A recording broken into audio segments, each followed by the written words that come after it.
पृथ्वी का जन्म कैसे हुआ? पृथ्वी क्या है? पृथ्वी की शुरुआत कैसे हुई? पृथ्वी की रचना और उत्पत्ति कैसे हुई? पृथ्वी पर मनुष्य का जन्म कैसे हुआ? इन सब बातों का हम विश्लेषण करेंगे इस वीडियो में। हेलो फ्रेंड्स, मैं हूं रवि और चलते हैं करोड़ों अरबों साल पीछे। इस बात में कोई दो राय नहीं है कि हम अपने इस प्यारे से नीले गिरह को बेहद प्यार करते हैं। आखिर करे भी क्यों ना, इसके बिना हमारा कोई अस्तित्व ही नहीं है। अगर पृथ्वी नहीं होती तो हम भी नहीं होते।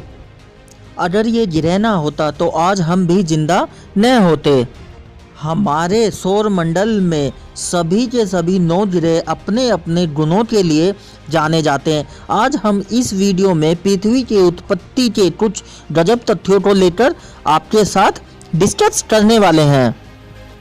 जैसा कि हम सबको पता है, बिग बैंग के बाद ये ब्रह्मांड बेहद तेजी से फैला, जिसकी गति प्रकाश से भी तेज मानी जाती है। विस्फोट के बाद बेहद तेज गति से हाइड्रोजन, हीलियम जैसे पदार्थ के बादल इस ब्रह्मांड में तेजी से फैल रहे थे। पदार्थ के प्रत्येक कण में अपनी एक ऊर्जा होती है जिसे गुरुत्व ऊर्जा कहते हैं। ये ऊर्जा शून्य में प्रत्येक कण को आपस में आकर्षित करती रहती है। ऐसे में प्रत्येक कण आकर्षित होकर एक ठोस पदार्थ का रूप लेने लगता है। जो सबसे भारी पदार्थ थे वे आपस में जुड़कर तारों का निर्माण करते हैं और कम घनत्व वाले पदार्थ मिलकर चट्टानों का अर्थात गिरहों का निर्माण करते हैं।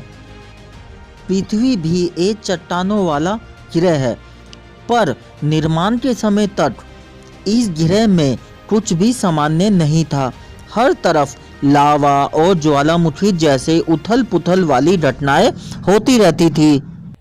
वैज्ञानिकों का मानना है कि हाइड्रोजन और ऑक्सीजन के फ्यूजन से इस ग्रह पर पानी आया था जो उल्काओं द्वारा लाया गया था।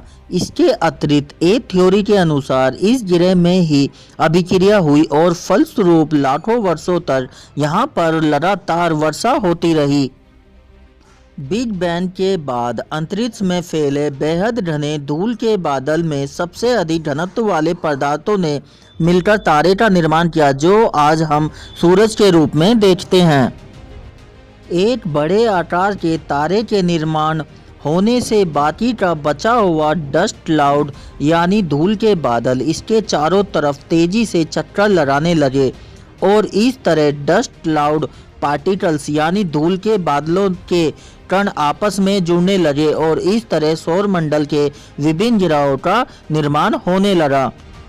इसका जीवंत मॉडल बनाने के लिए वैज्ञानिकों ने एक परीक्षण भी किया था, जिसमें वैज्ञानिकों ने पृथ्वी के आउटर स्पेस में जाकर शून्य ग्रेविटी बल में एक परतनली में नमक के कुछ टुकड़ों को लेकर तेजी से परतनली को हिलाया और उन कणों में घर्षण पैदा किया। परिणाम स्वरूप यह परिणाम देखा गया कि वे सारे नमक के कण आपस में चिपकने लगे और एक पिंड का रूप धारण कर लिया। हालांकि उनके अणु आपस में जुड़े नहीं, क्योंकि ऐसा तब होता है जब कोई पदार्थ अपने गलनांक की स्थिति वाले तापमान में नहीं होता। पृथ्वी के निर्माण के समय होने वाले घर्षण बल के कारण पदार्थ में ऊर्जा का बहुत तेजी से उत्पादन हुआ और फलस्वरूप भारी पदार्थ जैसे निकेल और लोहा सबसे आंतरिक भाग में इकट्ठा हो गया।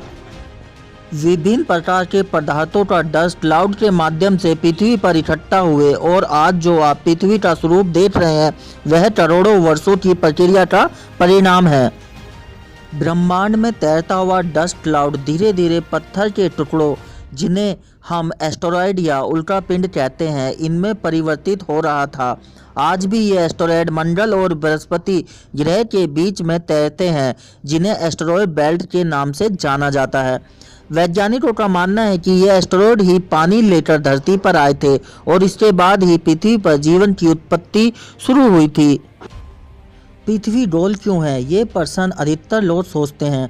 हालांकि पृथ्वी ही नहीं बल्कि हर ग्रह गोल है और इसका कारण ग्रेविटी है।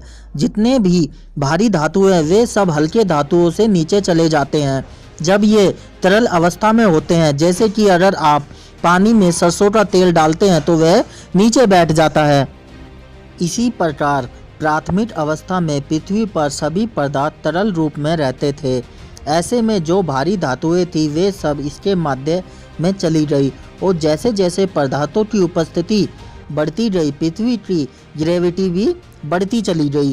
पृथ्वी के केंद्र से पृथ्वी या किसी भी ग्रह के हर भाग में बराबर मात्रा में